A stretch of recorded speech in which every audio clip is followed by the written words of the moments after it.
Seat Congress और SP के बीच विवाद का विषय बन सकती है। एसपी सपा यहां अवधेश प्रसाद के बेटे को टिकट देने की बात कह चुकी है, तो वहीं मिल्कीपुर विधानसभा क्षेत्र में इंडिया गठबंधन के घटक दल कांग्रेस ने भी दावा कर दिया है। देखिए,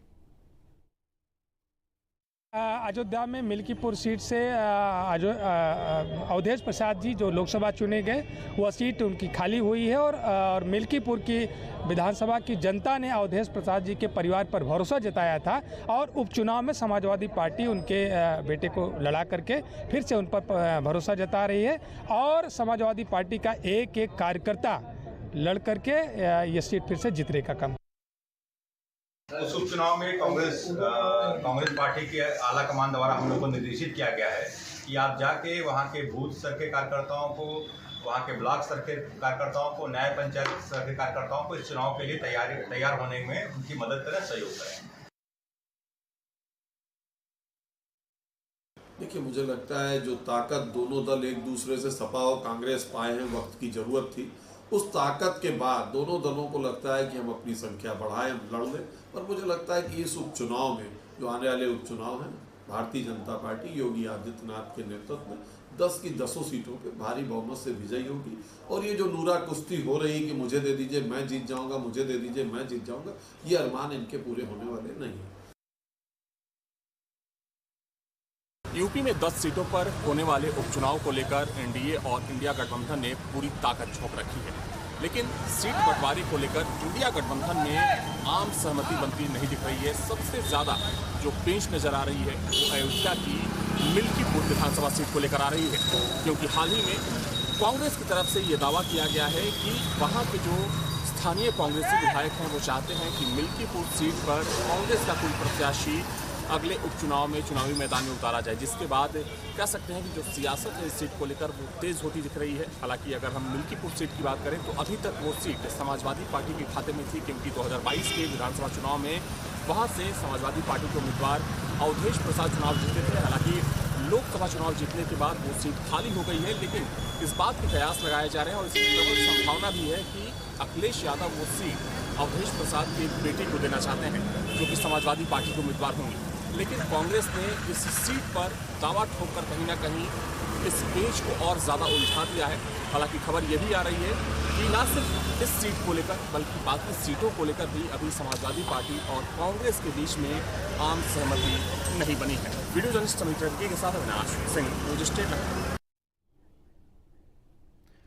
उपचुनाव को लेकर कांग्रेस प्रदेश अध्यक्ष अजय राय का बयान भी सामने आ चुका है। उन्होंने कहा है कि उपचुनाव में 10 सीट कांग्रेस गठबंधन जीतने जा रही है, इस कारण प्रदेश सरकार बौखलाई हुई है। कश्मीर हरियाणा कांग्रेस जीत चुकी है। साथ ही कहा कि बीजेपी सरकार अतिक्रमणकारियों की जो नीति होती है उसको अपनाती है। सरकार महंगाई, भ्रष्टाचार और गुंडाई पर चल रही है। सुनवाएंगे आपको। उत्तर प्रदेश कांग्रेस के प्रदेश अध्यक्ष अजय राय जी हमारे साथ मौजूद है। आज अलीगढ़ में अभी पहुंचे कुछ ही देर पहले और उन्हीं से हम बात करेंगे किस तरह का उनका कार्यक्रम। सर जी बताइए, जिस तरह से जो है अभी हाल ही में जो है कहने की चुनाव हुआ हरियाणा कश्मीर, अब जो है कहने उत्तर प्रदेश में जो है उपचुनाव की बारी आ रही है कहने आने वाले समय में, क्या मानती है कांग्रेस अपने आप को कहा दे? हरियाणा और जम्मू कश्मीर जीत रहे हैं, ठीक इसी प्रकार हम लोग उपचुनाव भी भारी मतों से जीतेंगे। क्या लग रहा है कितनी हिस्सेदारी रहेगी? पूरी हिस्सेदारी रहेगी, मिलकर लड़ेंगे और जमकर लड़ेंगे, हराएंगे। 10 सीटों पे चुनाव होने जा रहा है, कितनी कांग्रेस के हिस्से में आ रही है? अब वो देखिए तय करके नेतृत्व तय करेगा। हमारी तैयारी हर जगह से है, मिलकर लड़ेंगे और हराएंगे इनको।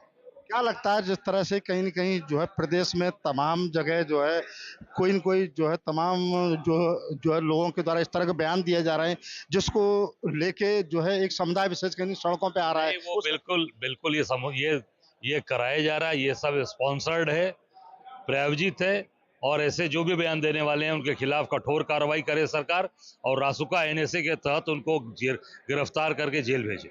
जगह जगह प्रदर्शन हो रहे हैं और उत्तर प्रदेश के अलावा कहीं न कहीं देश के तमाम राज्यों में हो रहे हैं, लेकिन सरकार के द्वारा गिरफ्तारी जानबूझकर सरकार, इसीलिए कहा ना कि ये प्रायोजित है, सरकार उस पर जानबूझकर इस चीज को बढ़ावा दे रही है और ये आम जनता के अंदर कैसे बेमनस्ता फैले, इसको सबको मिलजुल कर हम सब लोगों को रहना है, क्योंकि ये आज घबरा गए हैं।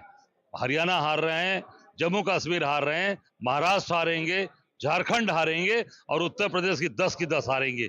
इस नाते ये तनाव पैदा करना चाहते हैं, इसको हम सबको मिलकर रोकने की जरूरत है। और जो ऐसा बोल रहा है उसके ऊपर सरकार रासुका के तहत एनएसए लगाकर कार्रवाई करे। कांग्रेस के अलीगढ़ में क्या क्या कार्यक्रम कल होने वाला है?